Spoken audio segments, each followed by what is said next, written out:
As a kid, yeah. All a nigga wanna have was a Burberry scarf and $3 in my pocket.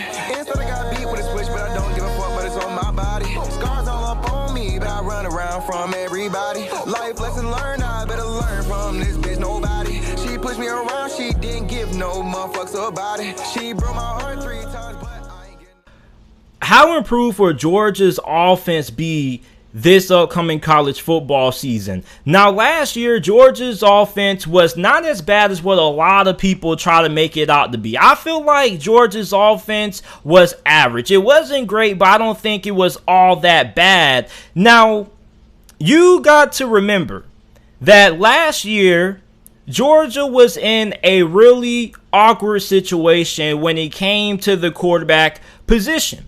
Initially, Jamie Newman was expected to be the starting quarterback for Georgia last year. He transferred in from Wake Forest, but a couple of weeks before the season began, Jamie Newman decided to opt out and prepare for the NFL draft. Now, if we were to go back and ask Jamie Newman if he would go back and maybe reconsider his decision if he had a chance to hop back in the time machine, maybe he would have played for Georgia last year because he ended up going undrafted. He's now at the Philadelphia Eagles, and he didn't really have a great Senior Bowl performance, which is what he ideally was trying to prepare for and during the draft process. Now, you ended up having two options: DeJuan Mathis and Stetson Bennett. And a lot of Georgia fans out there are heavily critical of Kirby Smart when it comes to the offensive side of football, especially when it comes to, how he scouts the quarterback position. And I definitely understand why, because Stetson Bennett and DeJuan Mathis were two of their best options. And we saw what happened with DeJuan Mathis. He wasn't all that great, and he ended up getting benched for Stetson Bennett fairly quickly. And Stetson Bennett played pretty solid for the expectations that I have for him. I was expecting Stetson Bennett to be all that great. And here's the thing: Stetson Bennett was already garnering high praise from Georgia Bulldog fans out there at the time. Early in the season, he was the story of college football. This guy who seemingly came out of nowhere is performing pretty well. And I told Georgia fans, I said, listen, I don't think you're going to be able to win a conference championship with Stetson Bennett, or even be able to make it into the college football playoffs with Stetson Bennett at quarterback. And I wanted to see how Stetson Bennett was going to perform against Alabama. Well, Georgia goes in and they play Alabama, and believe it or not, they went into halftime with a slight lead over Alabama. Now,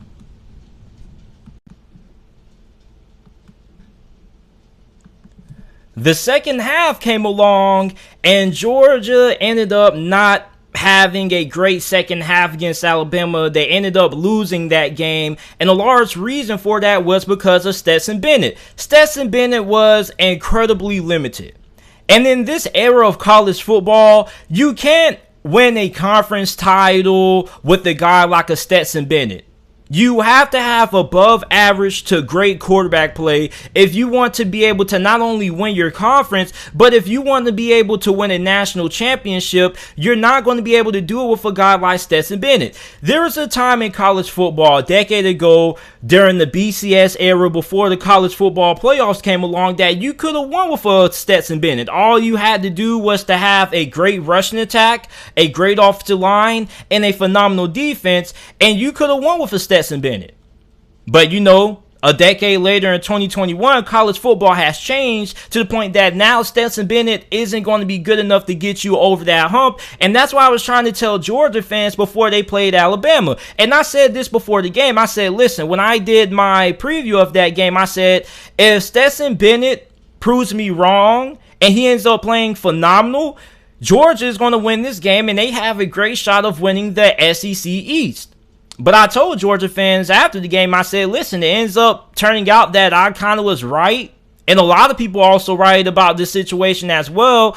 If you're going to try to beat Alabama, you're going to have better quarterback play than what Stetson Bennett had in that game. And Stetson Bennett wasn't god awful, but he was fairly limited. Well, now JT Daniels came in, and a lot of people had the question when JT Daniels initially transferred in, because he transferred in when Jamie Newman had already transferred into Georgia, and JT Daniels wasn't really expected to get all that much action because he was still rehabbing from the injury that he suffered previously at USC. Well, it turns out JT Daniels transferring to Georgia was a blessing in disguise for Georgia fans out there, because now it actually looks like you have a quarterback that can get you over the hump. Now, when it comes to Kirby Smart, I definitely understand where Georgia Bulldogs fans are coming from when it comes to how he's not all that great when it comes to evaluating the quarterback position, because a lot of Georgia fans feel like Kirby Smart should have had a better quarterback situation than a DeJuan Mathis or a Stetson Bennett. And I definitely understand that. And also, Georgia fans wanted Kirby Smart to improve the offense last year. They wanted a new offensive approach when it came to a schematic standpoint, which is the reason why he brought in offensive coordinator Todd Monken. But at the same time, what I've been trying to tell Georgia fans is that you had a offseason that was not normal.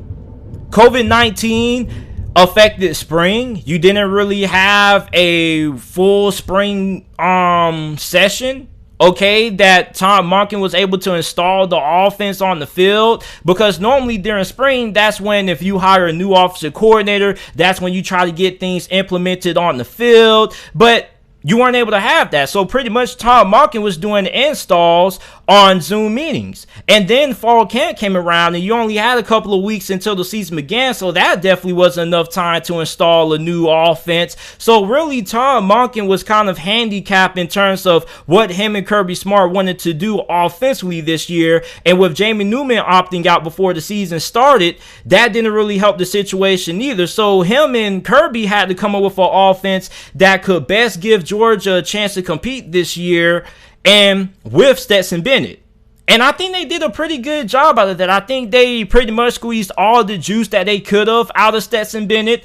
And then JT Daniels came around, and this team was really good. This offense was tremendously improved under JT Daniels at the helm at QB than what it was with Stetson Bennett. And I am a sole believer in that if JT Daniels would have played against Florida, I believe that Georgia would have won that game. And I also believe that if JT Daniels would have played against Alabama, Georgia would have beaten Alabama as well. And I believe that JT Daniels, if he would have started the season out as a starter and he was 100%, Georgia would have went all the way to the conference championship game. And I think they probably could have gotten into the college football playoffs this year.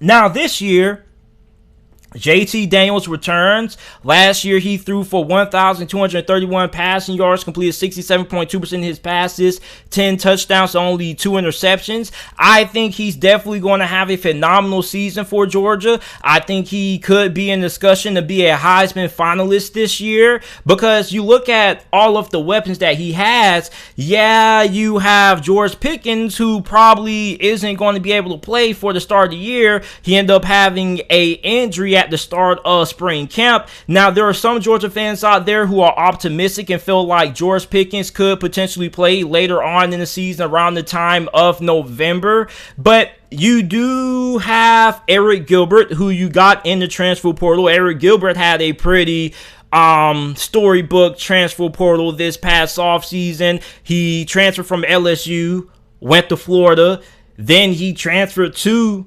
Georgia from Florida due to him not really being academically eligible to play for Florida this year. So now he's with Georgia, which is a great get for Georgia. I think he's going to have a really big part in this Georgia offense this year. And although George Pickens went down in the wide receiver position, you still have Kearis Jackson, which he also was another casualty of the injury bug during spring camp for Georgia, but he is expected to be able to start this year, week 1 against Clemson. Last year, he had 36 catches for 514 receiving yards. You also have Jermaine Burton. There is a lot of talent in that wide receiver room for Georgia, and I've been seeing a lot of people come out here and say, well, JT Daniels isn't going to be enough. Like, what about their wide receiver position? Like, a lot of people are just looking at George Pickens going down. They're like, okay, Georgia doesn't have that much talent, but actually you're kind of wrong in that assessment, because Georgia has a lot of talent in that receiver room, like Kearis Jackson, like Jermaine Burton. Also, you look at Eric Gilbert at tight end. So I think Eric Gilbert is going to be a really critical part of this Georgia offense this year, because Eric Gilbert, or Arik Gilbert, I don't really know how people pronounce his name, but when you look at Eric Gilbert, he is your modern day tight end. He's similar to what Kyle Pitts was playing for Florida last year. Now, we haven't really seen that much out of Eric Gilbert, but when you look at his skill set, he has a skill set that is on par to Kyle Pitts. He's fast. He's going to be hard for linebackers to cover, and he's going to be hard for safeties and cornerbacks to cover just because of his size. So his speed makes him a mismatch against linebackers, and his size makes him a mismatch against defensive backs. So pretty much, how are you going to stop this guy? This guy is the epitome of a freak athlete. He's pretty much what you get when you take a creative player on NCAA 14, you give them 99 overall and everything, 99 speed, 99 acceleration, 99 catching. That's what you get in Arik Gilbert. I don't really see a lot of teams on the defense side of football having success stopping Eric Gilbert this year. Now you look at the running back room. I'm really excited for the running backs that Georgia has in Zamir White and James Cook. I think that Georgia has the best running back room in all of college football. You have James Cook, who had a pretty good season last year. He ran for 303 rushing yards, averaged 6.7 yards per carry, and 3 touchdowns. You had Zamir White, who had 144 carries, 779 rushing yards, averaged 5.4 yards per carry, and 11 touchdowns. So I'm really excited about Georgia's backfield this year.